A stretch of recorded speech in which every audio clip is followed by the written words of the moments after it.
Alright, so to transform this, which I was stupid and forgot to pause. But yeah, this whole thing's not on the hinge yet, but the idea is that it's gonna flip up. So for now, it's just coming off.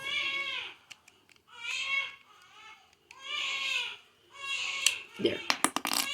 Fell, but whatever.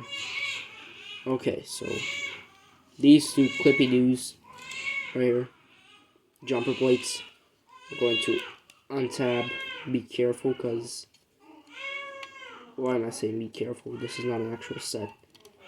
But yeah, this, very careful, because you're gonna rotate. Alright, speaking of rotate, now's the time to rotate. Right here, when it's midpoint, when you're rotating 90 degrees, push it down, yeah, compress it, and then compress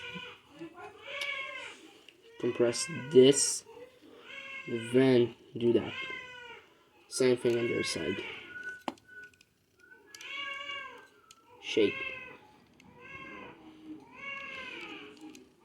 Oh crap. Stupid. There. And yes, I did design it so that it was wide enough for the Marauder to go through. I mean, it's just barely, but it is. Like, yeah, it's basically precisely the amount of barely enough space to fit in.